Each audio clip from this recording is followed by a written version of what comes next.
Yeah, so the question is, can I think of other examples from other countries where there's been a positive address of, a troubled racial history? Well, yeah, but it is humans, and so I can't give you an A+ report card, but I can say that there have been some heroic efforts that have done some remarkable healing. There are about 20 countries that have done truth and reconciliation efforts. I think one of the things, like at least in the Western world, that doesn't work as well with that is we're kind of in our heads a lot. Like, let's get the action items, let's check the things off the to-do list. Now we are done. But sometimes healing or sustaining a relationship may require maintenance, not just a one and done effort. Also, even Canada's recent Truth and Reconciliation effort has done some remarkable positive things, but there were all kinds of issues. They took testimony from lots of people who went through residential boarding schools, but neglected to have proper supports as people are stirring up all of these old traumas. And some people really struggled. I have friends who really struggled after their testimony because it was just bringing all these things up. And sometimes people felt let down about that. Canada, by the way, is not necessarily better than America in its treatment of Indigenous peoples, but they have some different circumstances there. And they've certainly, coming out of the Truth and Reconciliation Commission and a formal finding of genocide on behalf of the Canadian government, they've been appropriating funds for restorative justice practices, Indigenous language revitalization, things like that. And there's a new National Museum of Canadian Human Rights, which I thought was really especially beautifully well done. And there have been many other efforts. And I think there's an acknowledgement that these are still first steps and that we have a lot more work to do.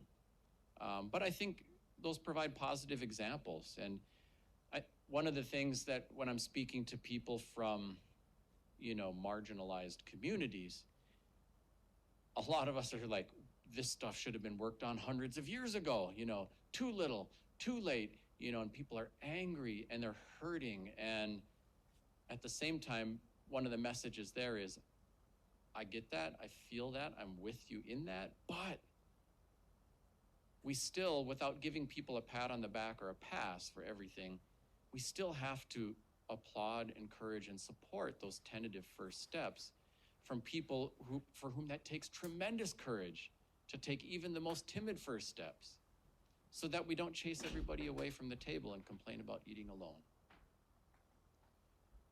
For my white brothers and sisters, I have an often different message, which is be brave, lean in.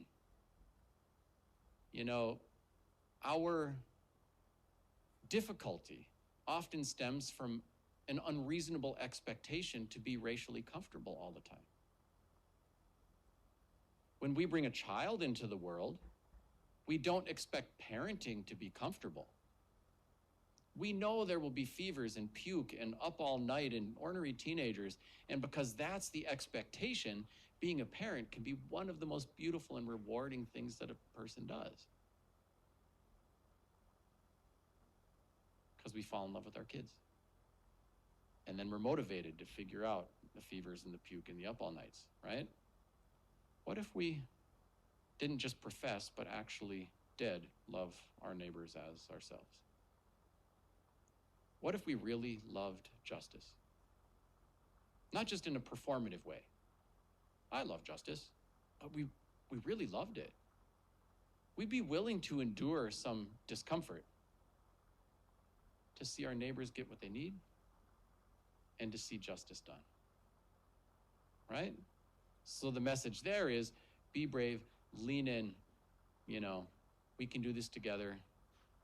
I can't promise you it'll be comfortable. I can't promise no one will ever bite your head off for what you perceive to be an unreasonable attack. But we need you. And it's worth it.